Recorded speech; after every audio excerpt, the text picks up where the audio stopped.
Que ce fut difficile ce soir pour le Paris Saint-Germain de jouer son jeu. Qu'est-ce qu'on a vu? Un petit PSG. Honnêtement, c'est vraiment pas un match satisfaisant. Si vous, supporters du Paris Saint-Germain, vous vous satisfaisez de ce match nul où tu rentres en huitième de finale vraiment par la petite porte contre un Monaco, en plus qui n'est vraiment pas un bon Monaco en ce moment, c'est vraiment qu'on est tombé très très bas. Honnêtement, je pense que tous les supporters du Paris Saint-Germain ont été très déçus de la prestation du PSG. J'ai vraiment pas beaucoup de gros joueurs du PSG à ressortir de ce match. J'ai vu des plutôt mauvaises prestations, un milieu de terrain qui était presque dépassé, alors qu'en face, le milieu de terrain, c'était vraiment pas non plus un des meilleurs milieux de terrain, même pas de Ligue 1, pour vous dire. Safonov au cage, c'est pas mal, mais c'est pas non plus encore excellentissime. On a vu un Donnarumma l'année dernière qui nous sortait des prestations. Je sais que c'est un peu dur de comparer les prestations de Donnarumma tout le temps, tout le temps, tout le temps, vivre dans le passé, mais quand on voit la grandeur de notre gardien l'année dernière par rapport à cette année, l'année dernière, un grand gardien, c'est ce qui te fait gagner la Ligue des Champions, tout simplement, c'est ce qui te fait gagner des grands tournois. Et je crains que cette année, on n'ait pas ça du côté du PSG. Et je crains que cette année, ça va être compliqué. Après, bon, je vais peut-être passer pour un con dans le futur, parce que moi, tout ce que je souhaite, c'est qu'on gagne. Mais bref, on va voir un petit peu ce qui s'est passé du côté de ce PSG Monaco. Footix parisien pour vibrer chaque jour. Les couleurs de Paris, c'est l'amour toujours. Actu déchaîné, prépare-toi au détour. PSG, c'est la vie, la passion, le parcours. Yo yo les petits frérots, Footix parisien, premier sur les news du Paris Saint-Germain pour ne rater aucune news. Abonne-toi. Bref, passons au match. Le match qui avait pas très bien commencé. Monaco, comme on peut voir dans le momentum ici, Monaco qui a quand même eu des occasions. Le PSG qui était dépassé. On a eu un gros raté. Je crois que c'était Zakaria au début du match qui te fait un énorme raté. Non, pas Zakaria, ça doit être Koulibaly. Pardon. Non, parce que Zakaria, défenseur, non, ça m'étonnerait. Je pense que c'était Koulibaly qui rate. Et honnêtement, Koulibaly qui enterre son équipe aujourd'hui à cause de son carton rouge. Mais carton rouge discutable, on va le voir aussi juste après. Le Paris Saint-Germain qui, quand même mérite de gagner. C'est pas ça le problème. Honnêtement, là, le PSG ce soir mérite de gagner. Et je pense que les supporters de Monaco ne peuvent pas regretter grand-chose. On a eu un grand Monaco qui a quand même affronté mine de rien le champion d'Europe en titre. Mais honnêtement déjà au début de l'année, le côté back-to-back, j'avais du mal à y croire. Encore une fois, c'est tout ce que je souhaite. Plus l'année passe et plus j'ai du mal à y croire. Honnêtement, le manque de préparation qu'on a eu l'été dernier se ressent vraiment maintenant. Le manque de repos des joueurs, on a des joueurs qui sont complètement morts. Je vois un Nuno Mendes, franchement, qui est vraiment dans le dur. Ça fait deux trois matchs, Nuno Mendes, on le reconnaît pas. Ça fait deux trois matchs. Vitinha non plus, on les reconnaît pas. Ils tirent la langue, quoi. Vraiment, on a des joueurs qui tirent la langue et j'espère qu'ils vont pas trop jouer. Bon, déjà, il va falloir qu'on passe au prochain match contre soit Chelsea, soit le Barça. On va voir ça juste après. Mais si on passe, va falloir vraiment que dans la pause fin mars internationale, va vraiment falloir que nos joueurs lèvent le pied. Vraiment, vraiment que nos joueurs lèvent le pied. Le PSG va donc affronter soit le Barça, soit Chelsea. Il va falloir vraiment hausser le niveau de jeu. Et franchement, honnêtement, il y a du boulot. Il y a vraiment du boulot pour le Paris Saint-Germain si on veut même continuer, ne serait-ce que dans la compétition. Chelsea, le Barça, là, tu n'auras pas le droit à l'erreur comme tu as eu le droit à l'erreur contre Monaco. Et en plus de ça, honnêtement, qu'est-ce qui serait passé si Monaco n'avait pas pris ces deux cartons rouges? Qu'est-ce qui serait passé? Parce que là, le carton rouge de Koulibaly, bon, il était plutôt mérité. Honnêtement, j'ai vu des supporters monégasques critiquer, parler de corruption, parler de mafia. Bravo aux arbitres d'avoir fait gagner Paris sur les deux confrontations. La faute de Doué sur Wanderson, j'avoue que je me rappelle plus très bien. La main de Marquinhos, effectivement, c'est vrai, il y avait main.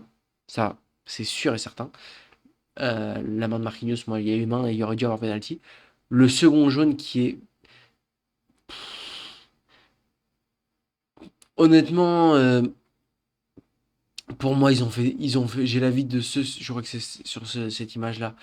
Euh, non, c'est pas cette image-là, c'est celle-ci. Euh, ils ont fait tellement de fautes. Enfin, je veux dire, Koulibaly, il a fait tellement de fautes. Honnêtement, sur la première faute, là, où au final, il met le jaune sur Vanderson, il peut le mettre sur Koulibaly, c'est pas choquant. Et ensuite, la faute sur Hakimi, Koulibaly, franchement, c'est un jaune très, très, très foncé. Et après, c'est sûr qu'Hakimi, qui fait d'ailleurs pas une grande prestation, Hakimi, on peut parler de vice. Pour moi, ça mérite pas jaune, mais t'en as tellement fait avant Koulibaly, frérot, que honnêtement, tu peux pas te plaindre. Et on a bien vu d'ailleurs, hein, quand il sort, son entraîneur le check pas, il le voit mal parce qu'il a déconné, il a complètement déconné sur le match. Grosse performance de Akliouche. Akliouche qui joue peut-être sa place en Coupe du Monde sur ce match ce soir. Et honnêtement, ça serait pas démérité. Ça serait pas démérité, mais après, la concurrence est tellement énorme en équipe de France que ça va être compliqué. Du coup, le but d'Akliouche, on va le regarder juste tout de suite là. Putain, le poteau rentrant parfaitement exécuté. Là, à ce moment-là, quand même, on va pas se mentir, supporter parisien, on stresse des fesses. Je transpire des fesses à ce moment-là. Ah, je suis honnête avec vous, à ce moment-là, je transpire des fesses. Je me dis, on va se faire avoir, comme quand on a perdu 2-0. Au début, quand on commence à faire perdre 2-0 à Monaco, je me dis, cette année, c'est pas pour nous. Je sais pas pourquoi cette année, j'ai l'impression. Tu sais, on n'est pas confiant avec le PSG. L'année dernière, on était confiant, même quand on perdait 1-0 contre Liverpool, on sentait que c'était possible. Vous voyez ce que je veux dire? Quand on commence à se faire remonter par Aston Villa, tu te dis pas qu'ils peuvent revenir. Là, même quand il y a, tu vois, t'as 2 buts d'avance, il y a 2-1 pour le PSG, tu te dis, ah, il y a une connerie qui va se passer. Il va se passer quelque chose. Et ensuite, ils prennent le carton rouge. Ensuite, le but de Gvara qui fait vraiment du bien pour le coup. Hakimi, je dirais que c'est une des seules belles choses qu'il a fait dans ce match, c'est ce tir-là.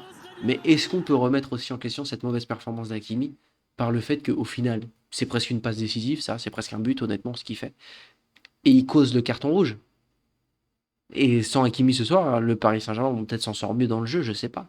Mais en tout cas, bref. En tout cas, Hakimi, ça va commencer à se poser des questions, surtout avec le retour de Fabien Ruiz. Pour moi, ce soir, ce qu'on a vraiment manqué, c'est Fabien Ruiz. Et je suis complètement d'accord avec Prince du Parc sur Twitter qui me dit Ruiz, tu manques tellement à la créativité et QI football dans ce milieu à 3. Je crois que c'est vrai. Je crois que avec le retour de Fabien Ruiz va de nouveau être titulaire au milieu de terrain. Et je sais pas, entre Hakimi et Zaïre Emery, vu les performances de Zaïre Emery en tant que latéral droit et vu les performances qui sont un peu en deçà d'Hakimi en ce moment, je crois qu'Hakimi pourrait finir sur le banc pour cette fin de saison, honnêtement. Et ça ne me choquerait pas. À quel point aussi Zaïre Emery, qui aujourd'hui fait pas un très grand match, est devenu très bon, est devenu un pilier. Moi, je vois pas une équipe du Paris Saint-Germain aujourd'hui sans Zaïre Emery. Euh, Après, peut-être que Zaïre Emery pourrait jouer à la place de João Neves, parce que pareil, bon, à un moment donné, il te fait une tête incroyable déjà. Incroyable déjà. Comment est-ce que. Je sais pas si vous avez l'image là, de la tête sur coup franc. euh, ouais, sur coup franc. De João Neves. Incroyable. Comment est-ce qu'un joueur comme ça, aussi petit, peut te sortir des têtes aussi dingues? Enfin bref. En tout cas, plus de peur que de mal, on est qualifié, voilà. Bon, c'est comme j'ai envie de prendre ce match un petit peu comme contre Aston Villa l'année dernière. Tu te fais peur en quart de finale contre Aston Villa l'année dernière, mais ça veut pas dire grand-chose, honnêtement. C'est qu'un match de Ligue des Champions. Le Paris Saint-Germain, je pense qu'à 2-1, de toute façon, on l'a vu dans le jeu. À 2-1, on proposait plus rien, Monaco non plus. On aurait pu se faire avoir, mais voilà, honnêtement, tout le monde peut se faire avoir en Ligue des Champions. Faut vraiment essayer de repartir dans la suite avec un nouvel état d'esprit. Pour moi, le Paris Saint-Germain, quand même, malgré ce résultat, arrive en favori, que ce soit contre le Barça ou contre Chelsea. Honnêtement, tu arrives en favori. Chelsea, je pense que après le 3-0 en finale de Coupe du Monde des clubs, tu as envie de les éteindre. Ils ont changé de coach, etc. Tu as envie de les éteindre. Et le Barça, pareil, là, ça devient un classico, en fait, le Barça, PSG-Barça. Donc ça devrait avoir beaucoup de spectacles. Le tirage au sort sera vendredi midi. Moi, je vous ferai une vidéo pour qu'on parle un petit peu de tout, tous les tirages au sort qui auront lieu. Je vais aussi vous faire là quand le match Galatasaray-Juventus va avoir terminé. Je vais vous faire un match sur tout le résumé de tous les barrages de Ligue des Champions, voir un petit peu les matchs, également les matchs ensuite. Bah voilà, c'est un peu tout ce que j'ai à dire. Honnêtement, le jeu du Paris Saint-Germain était tellement pauvre parce que bon, que franchement, j'ai pas énormément de choses à dire. Franchement, à part, va falloir bosser, se remettre en question. Honnêtement, je pense que c'est les maîtres mots après ce match de Ligue des Champions. Bon, plus de peur que de mal, on est qualifié. Je vous avais dit 3-1, il y a eu 2-2. Bon, on n'est pas très loin, en vrai. On n'est pas très loin, il y a eu autant de buts que ce que je pensais. Bref, n'hésitez pas à me dire ce que vous en pensez, ce que vous pensez de la prestation du Paris Saint-Germain dans les commentaires. Je me ferai un plaisir de regarder un petit peu ce que vous pensez que c'était du bon jeu. Si c'est suffisant, si pour vous ce sera pas suffisant pour passer, c'est pour gagner encore une fois cette Ligue des Champions. Bref, n'hésitez pas à liker, partager et vous abonner. Ça me fait toujours plaisir. À chaque fois que j'ai un like, un abonnement, un machin, n'importe quoi, ça me fait toujours plaisir. Ça permet de soutenir un petit créateur comme moi. Merci à tous. Ciao, ciao les gars. Bonne soirée.